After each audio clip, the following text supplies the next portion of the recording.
Since the dawn of history, mankind conquered the four corners of the earth. Marching from continent to continent, humans settled around sources of water and created civilizations.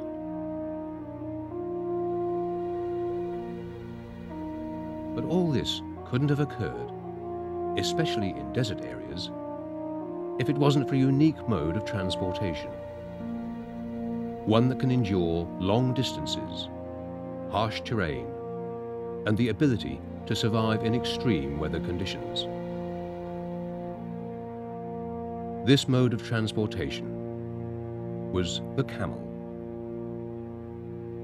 also known as the beast of burden, but mostly among Arabs as the ship of the desert.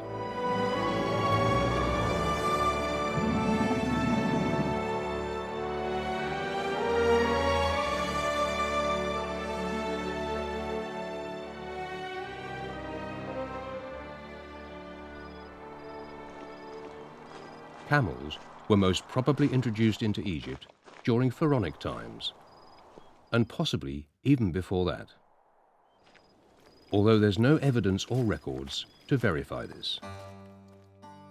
Inscriptions on rocks from earlier civilizations in Egypt show that camels were domesticated and were used for transportation, carrying heavy loads, hunting, farming, as a source of food, clothing, and even in war.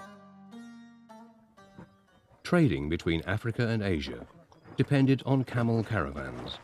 For thousands of years, various civilizations used camels to transport and sell goods and trade with others. The one-humped camel, or dromedary, was already sporadically mentioned in the early dynastic period, but it was not regularly used until much later. Foreign conquerors like Assyrians, Persians, and Alexander the Great brought the camel on a greater scale to Egypt. Certainly, in the Ptolemaic period, and perhaps already under the Persians, the camel was used as the main means of transport in the desert.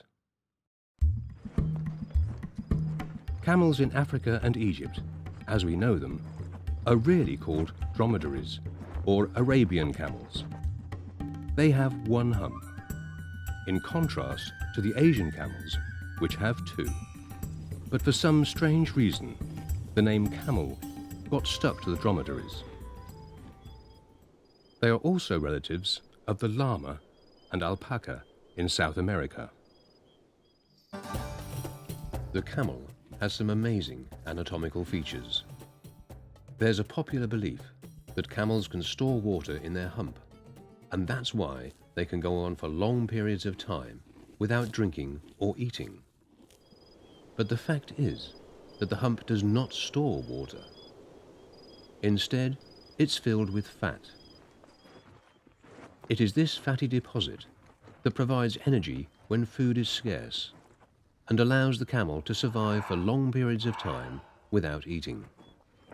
The camel stores water in its blood by using an interesting physiological process. Over the centuries, it has developed a unique water-saving biology. It is capable of losing 40% of its body weight before becoming distressed, and is able to go for 5 to 7 days before having a drink.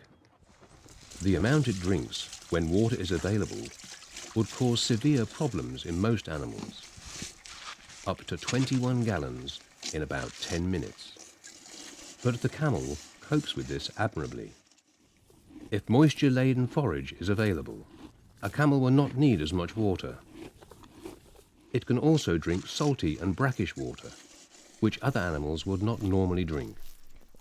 The camel's mouth, stomach, and teeth have all developed to allow it to eat plants that are not palatable to other desert animals. The mouth is tough and rubbery, and therefore thorns and sharp branches won't injure it whilst eating.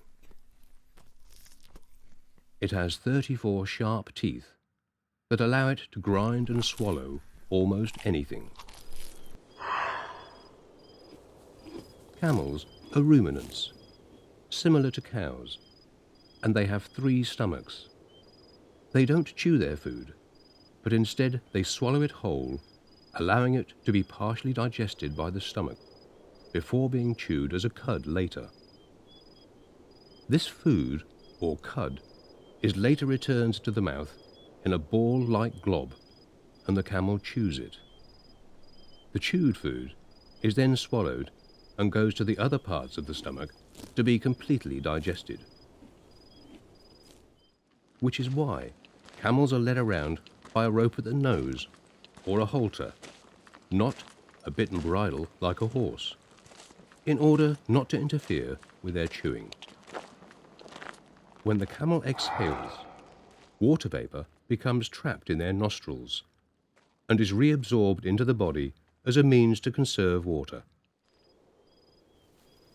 Camels eating green herbage can ingest sufficient moisture in milder conditions to maintain their body's hydrated state without the need for drinking. The camel's thick coats insulate them from the intense heat radiated from desert sand. And a shorn camel has to sweat 50% more to avoid overheating. During the summer, the coat becomes lighter in color, reflecting light as well as helping to avoid sunburn. Camel wool also has many other uses. It is used as a source material for a variety of woven goods, such as blankets and hats. The camel's long legs help by keeping its body farther from the ground, which can heat up to 70 degrees centigrade.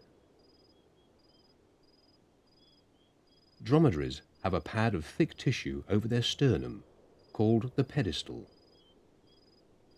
When the animal lies down in a sternal recumbent position, the pedestal raises the body from the hot surface and allows cooling air to pass under the body.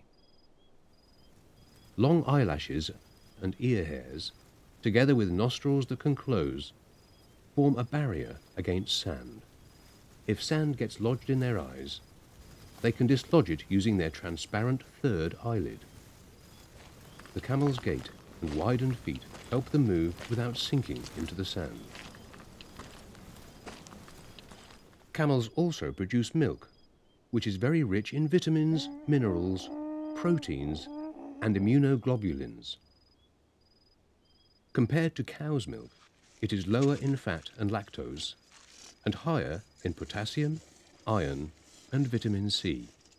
It is actually more nutritious than cow's milk, and can be used either as a fresh drink or made into cheese. Camel meat is also a source of food, but the meat is hard and tough when compared to that of cows and sheep. The hump of the camel is also used as cooking fat. Camels, like goats and other mammals, are also very important for the reproduction of some plants, like the acacia trees in the desert. Camel droppings, which act as manure, contain all the necessary rich ingredients for plants to grow in. When they eat seed pods, the outer shell of the pod is digested, and the seeds are excreted with the droppings, which are then ready to germinate once water reaches them. Camel feces are also so dry that Bedouins use them to fuel fires. Females reach sexual maturity around the age of 3 and mate around the age of 4 or 5. Males begin to mate at around 3 years of age too, but are not sexually mature until 6. Mating occurs in winters, but peaks in the rainy season. The male dromedary camel has an organ in its throat called a dullah,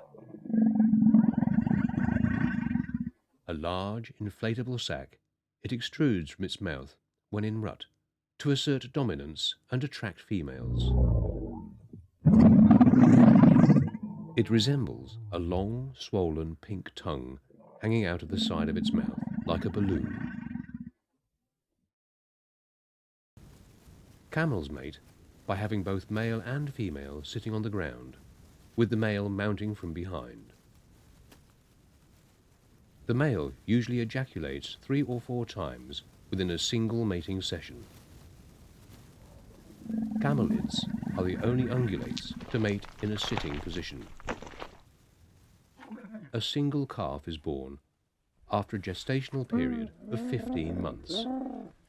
Calves move freely by the end of their first day. Nursing and maternal care continue for 1 to 2 years.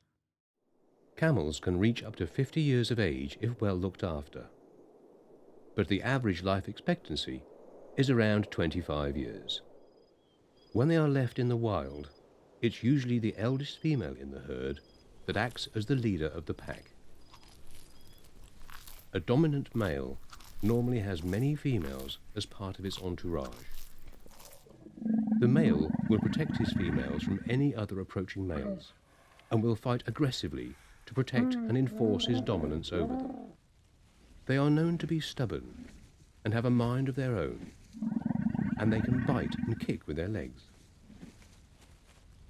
Although they have the reputation of being unpleasant animals, the camel is actually friendly, pleasant, hard-working and intelligent. It grunts and groans when rising, but it's similar to the grunt from humans when lifting a heavy weight.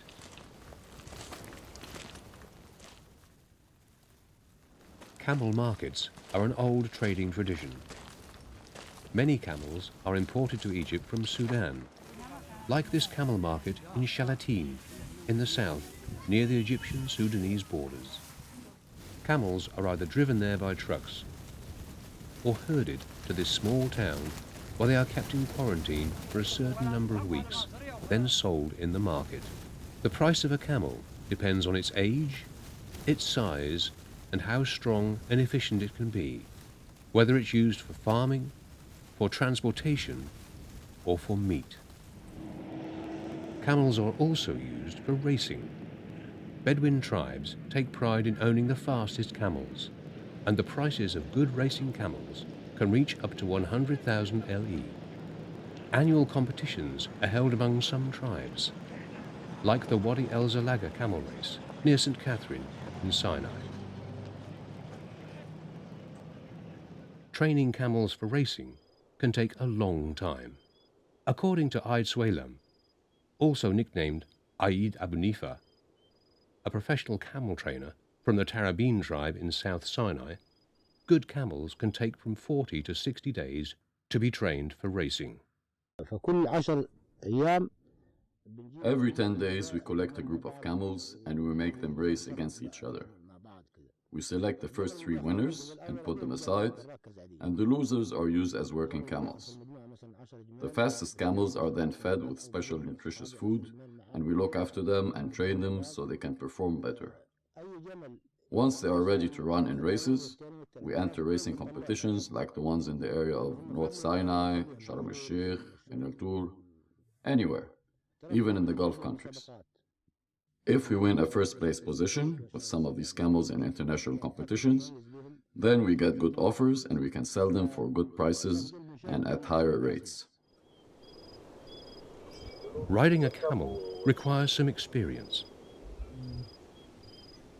When in a sitting position, the camel needs to lift up onto its back legs first and then the front to be able to stand. Sitting down is the same procedure, but in reverse. Today, the camel's importance has diminished. Since technology moved on and motorized vehicles took over, they are now used mostly for tourists to ride them. Here, at Camel Yard Port Khaleb, we offer tourists and visitors a chance to experience interacting with camels. With the help of members from the Bishareen tribes, who come from the area of Gebel Elba, near the Sudanese borders, we have recruited the best keepers of camels known in the area. They are a special clan, called the Amirab, and have been experts in training and handling camels throughout their history. We have prepared the ground for introducing the camel to visitors. Racetracks have been created, and a camel riding school has been opened to teach people how to ride them and to allow visitors to get a feel of what these magnificent animals can do.